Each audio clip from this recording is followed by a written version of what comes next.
Have you ever wondered how some leaders stay calm, focused, and confident even when everything around them feels chaotic? The way we manage our energy and presence in challenging moments can make all the difference. Our next keynote, Choose the Energy You Lead With, Reclaiming Power, Presence, and Purpose in Leadership Under Pressure. We'll explore how leaders can harness their mindset and energy to inspire confidence, guide teams, and make thoughtful decisions in challenging situations. Please join me in welcoming our keynote speaker, Dr. Donna Vallese, the Chief Educational Luminary at Educational Luminaries. Dr. Vallese has helped improve student outcomes, elevate educator effectiveness, and build inclusive, future-ready learning environments in K through 12 systems across the country. Please give her a warm round of applause. Let's try that again. Good afternoon. Yeah, we got to raise the energy a little bit here. I'm so happy that you all decided to come join me after lunch when you could have stayed and continued great conversations here. You've been at this conference before. It's really easy to connect and get deep in conversation. So I'm Dr. Donna Vallese, and I am, there we go. I'm the CEO, actually, of Inspiring Leaders, and Educational Luminaries is a joint venture for me. I coach and consult with school districts for school transformation in my business, but in the 25 years plus in the educational space, from working at the state level, working at the district level, the school level, the classroom level, in charter schools, in urban schools, in rural schools, at the university level. I've seen a whole lot, and I've worked with hundreds of educators and leaders. And we've started to see that we really need to transform some things. So these joint ventures that I have here, Educational Luminaries is one of them, where we bring change makers together in the education space. We collaborate, we write collaborative books, and we have a conference that our next conference will be actually in September. That led to us developing Improve Ed Exchange, which is a directory of consultants for education only. So if you think Angie's List or Thumbtack, where you're trying to find someone who has the expertise you want, we want to create that for education. And so specifically, we're just getting that started. So that's one of the things that you can talk to me about afterwards. And then another venture that I have is EPIC, Educator Pathways for Innovation and Change.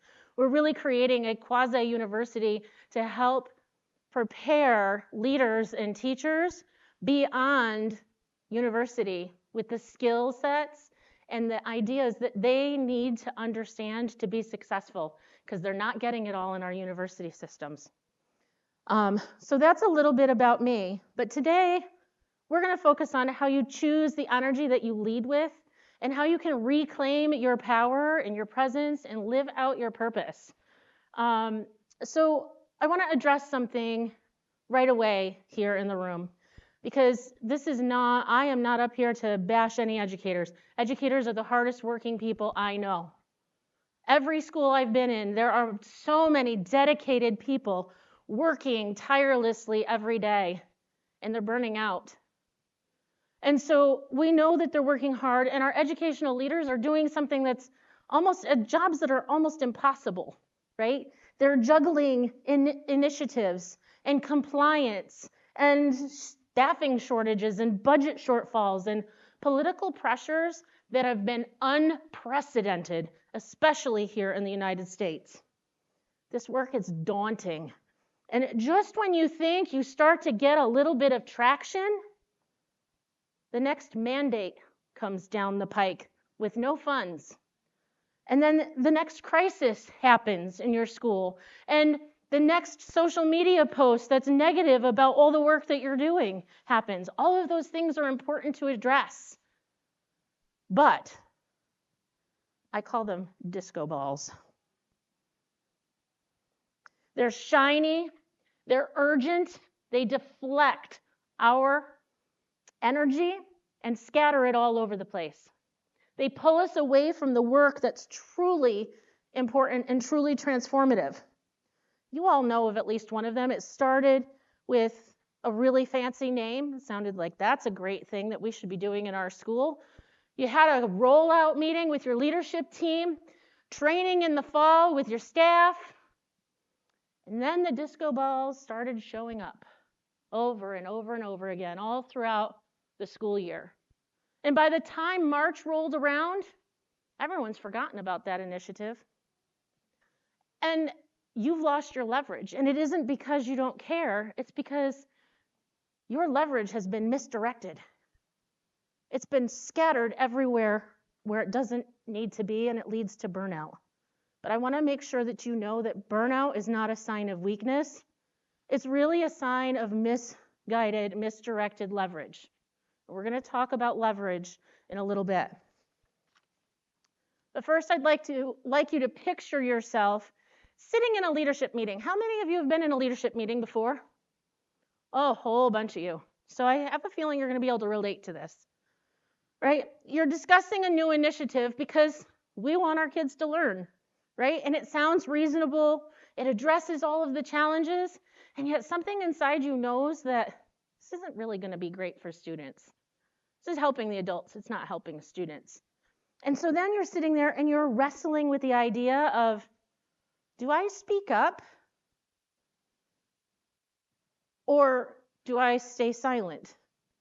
And so you kind of go quiet because you're not sure how to address this, right? How many of you have been there? Yeah, I see some hands. Not quite sure how to address this. And so that cost of speaking up seems really, really risky.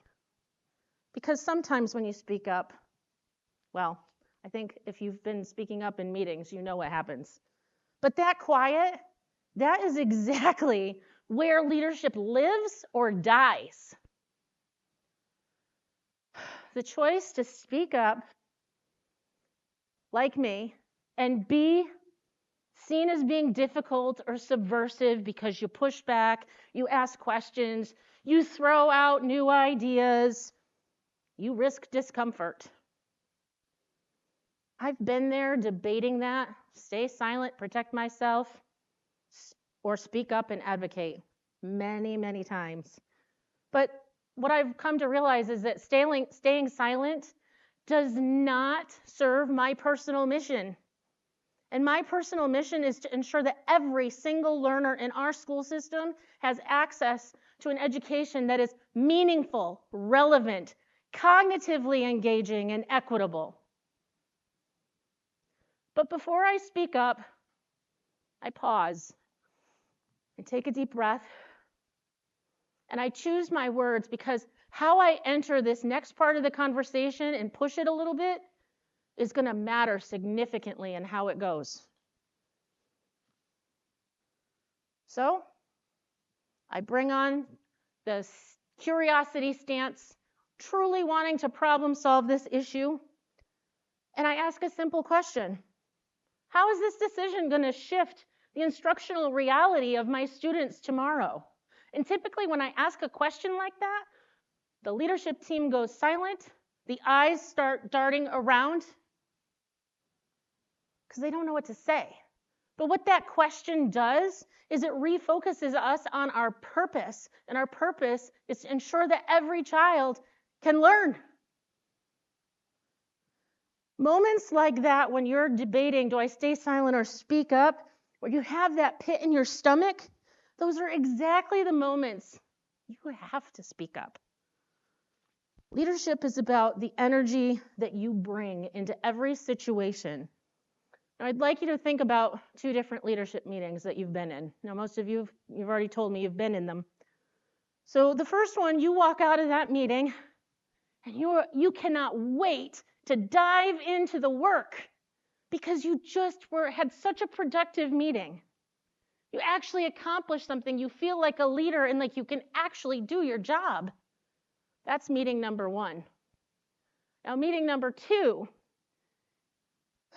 you walk out feeling frustrated, exhausted, wondering what on earth just happened in there. Did I just give up an hour and a half of my life to sit there bored to tears and we accomplish nothing?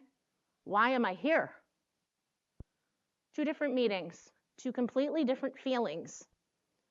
And those feelings, that's what energy is. And I actually have a name for it. There's research behind this. Leadership energy. Leadership energy is the emotional and cognitive posture that we normalize in moments under pressure, in moments when we're challenged or we're stressed. Who here feels like the work that we do in education every day is urgent? I only see a couple hands. I figured there might be some more. We get our students every day, right? And every day we have one chance to make a difference. We don't get those chances back. Every day counts. That work is urgent. But what we have to recognize is that urgency is a pressure and it creates stress. And constant urgency creates some really predictable things. Risk-taking disappears. Innovation stops. The depth of learning starts to thin and becomes more surface. Now, you might be sitting there thinking, energy at a leadership conference or an education conference, who the heck invited this lady? Crazy lady. And if you're there, if you're thinking that, it's okay. I just ask that you bear with me a little bit because I'm not talking about anyone's personality. I'm not talking about how positive or negative we are. I'm talking about how we show up, how we decide to show up. Now, I'm going to get a little bit technical here because there are 2 types of energetic responses that we have, catabolic and anabolic. Catabolic, that's our human nature to just respond to things, and it's there for a reason. It's there to protect us from something, but it shows up as being urgent. It creates frustration for yourself and for the people who are working for you. It creates defensiveness, and people feel like they have to defend themselves all the time, including yourself. People start blaming each other. People can't give up control of the work that they're doing. The collaboration narrows. The problem with catabolic energy, when we're in that state all the time, it doesn't allow us to see the number of possible solutions to our challenges. It doesn't help us motivate our team to do anything. And our systems and our people just become exhausted and burnt out. But anabolic energy, on the other hand, anabolic energy is proactive, it's very intentional, and it's something that we have to train ourselves to choose in moments where we are stressed. Things are urgent, we're stressed, we have to take the step back, take a stance of curiosity, take a stance of, I'm here to serve a purpose. Live your purpose. To explore and be open to possibilities and ideas. And all of this helps expand the capacity of your organization and your people. You might be thinking, well, these are the types of people who are just nice people, right? Well, yeah, but it's not only about being nice, it's being kind, but also you can be kind and still hold people accountable. You can be kind and still address hard issues and have hard conversations, but you do it in a way that builds people up instead of tearing them down.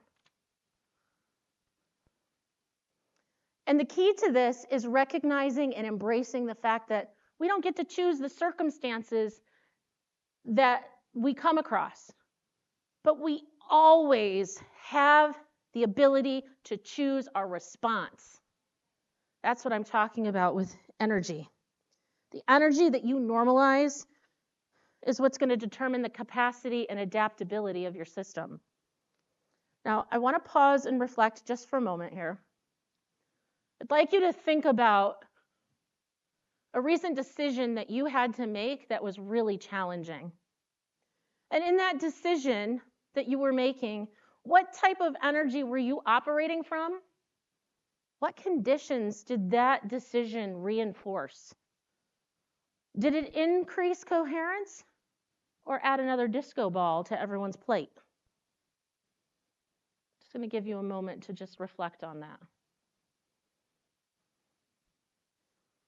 You see, being aware of our energetic responses, it is critical if we are going to reclaim power and purpose and transform our educational system. And there is a theory of action behind this. When leaders reclaim their power, systems will shift. When systems shift and they start to align and become coherent, instruction strengthens. And if you know anything about teaching and learning, when instruction is really strong and engaging and equitable, students are going to thrive.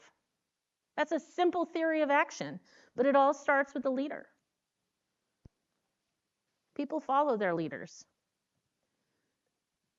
So let me talk a little bit more about what I mean. I want to go down this rabbit hole a little bit with you.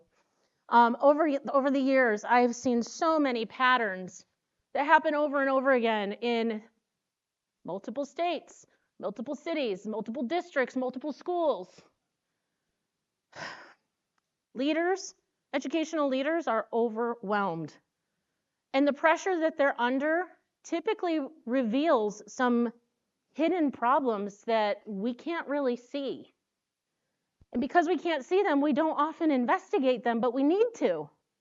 And so I've been able to express those structures as the future-ready instructional leadership ecosystem. For short, I'm just going to call it FRIL, because it's a mouthful. But the FRIL is a framework, which we're going to get to, that is research-based. It has a diagnostic tool to diagnose the coherence of your systems, and then it uses AI to give you a very detailed report, and then has a blueprinting process that allows you to set targets and goals to address the gaps in your system and to continuously go back and iterate. The framework is expressed in an equation. Strategic leverage, that's your decision, that's your power, that's your authority, and how you green light things or red light things. Intentional energy, that's how you show up. How are you going to be catabolic in your response and just let your natural human nature just take over, or are you going to thoughtfully be anabolic? All of that determines how coherent your systems are. Your systems are all of those initiatives and how they're woven together. Do they work together? If you have multiple initiatives, do they feel like I've got 27 initiatives?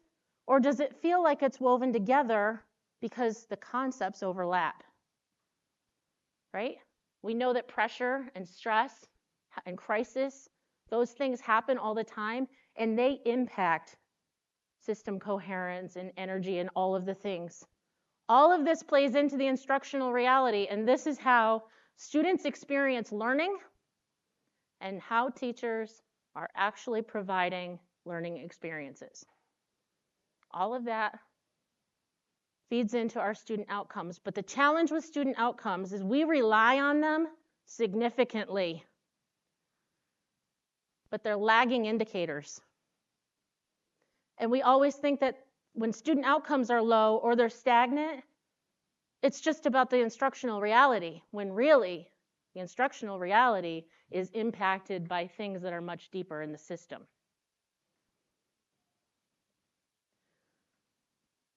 So let me show you another way. How many of you drive a car? Okay. The majority of you drive a car. How many of you put gas in that car, or maybe like my partner, he plugs it in. He needs electricity, right? Okay. Strategic leverage and those decisions that you make and how you use your power and authority, that's strategic leverage. That's the fuel. You're telling your system what you're approving, what you're disapproving, what you're going to allow, what you're not going to allow, what you're adding to people's plates, and what you're taking away or not taking away. Then we have intentional energy. That is our ignition system. And the spark plugs. That actually takes the fuel and makes the engine go, right? We need both of those to get our systems working. They have to be operating together because energy is, how many of you know that like when you yawn, someone else yawns? It's contagious. Energy is contagious. You start operating anabolically, the people around you are going to start operating anabolically. So your system coherence, this is like your curriculum, all of your initiatives, the decision-making process, your teacher evaluation programs, the feedback that you give, all of those things all intertwined together and operating together. And when one little thing is out of whack, is your car going anywhere? Probably not. Instructional reality, this is, again, how teachers are teaching and curating learning experiences and how our students are experiencing learning. That is the drivetrain. That's what takes the power from the engine and puts it to the wheels and makes your car go. And if any of this stuff is out of line, your gauges are going to show you, your student outcomes are going to show you, right? So the student outcomes, they don't drive what's happening underneath. They just show you when something's wrong. But oftentimes it's not until it's too late.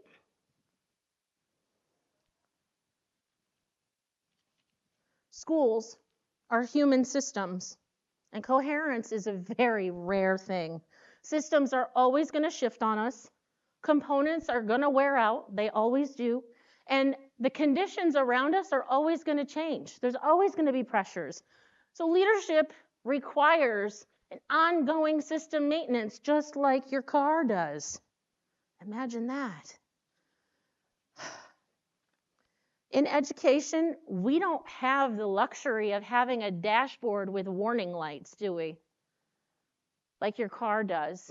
That dashboard, that's what Frill does. It operates as your dashboard to give you some indicators of where to look in your systems to fix the alignment. So think of it this way. When your check engine light comes on, the first thing you know to do is what? Check engine light comes on, you ignore it. Or you get it serviced. Most people at least will know to check their oil.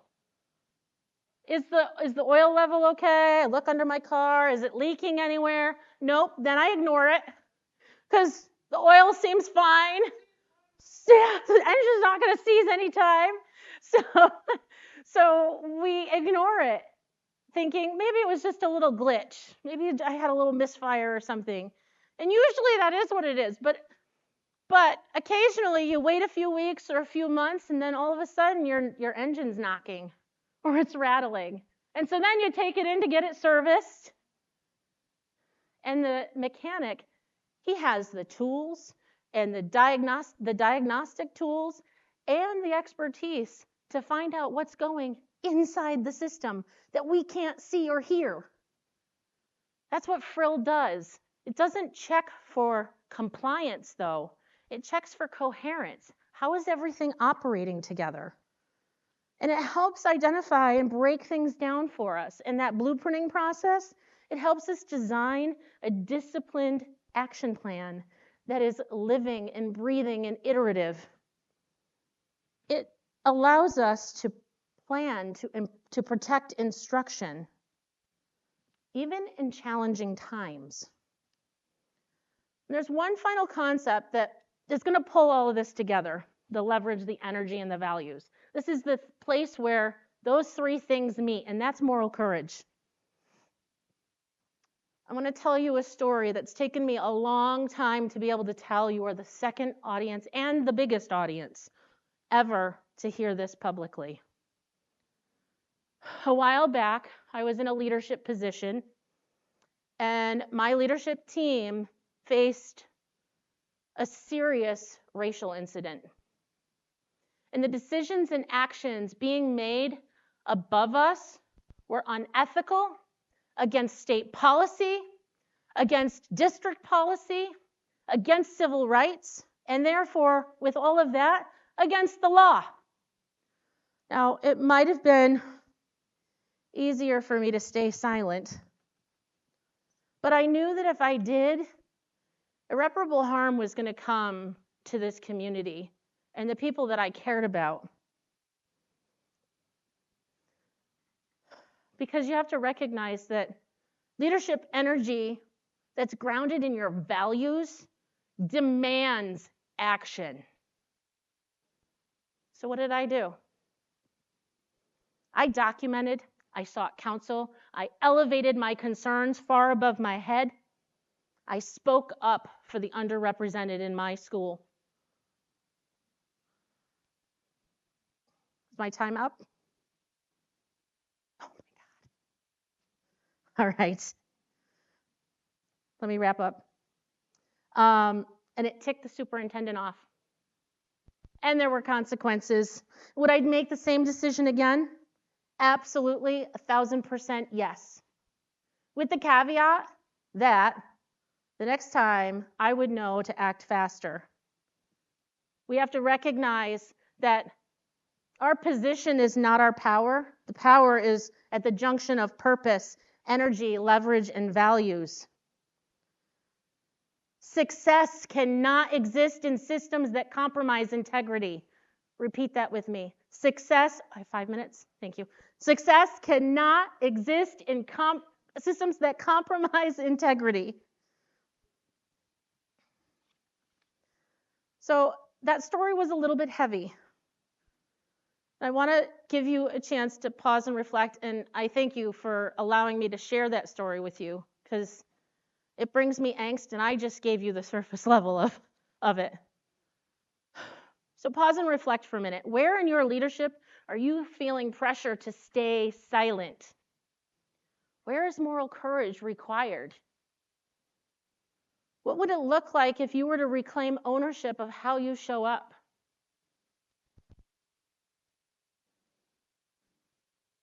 You see, reclaiming power is about coherence between your values and your actions. It's not about control. And leadership is most visible on those days that are challenging, on the days that you are pulled to stay silent. And you have to choose between protecting your position or protecting children. In these moments, your strategy, your skill, and your experience, they all matter. But your energy is what's going to determine everything.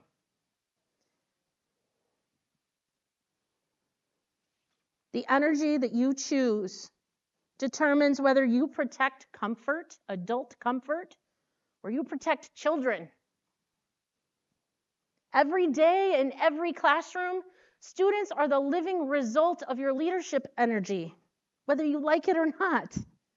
That's the weight of the work that we carry. It's also the greatest gift. And so I urge you all to always choose wisely. And I want to leave you with this.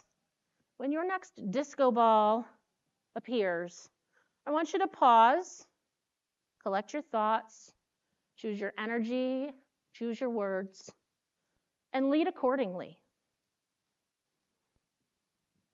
Now, if any of this resonated with you, I would love to talk further with you about this. I have 24 of these fancy disco balls. And if you would like one to remind you of how to reclaim your energy and your power and your purpose, please come see me. I'm at the Educational Luminaries table in the far left corner of the main room. Okay? Now, please, thank you for being here. Thank you for bringing your leadership. Go reclaim your power today.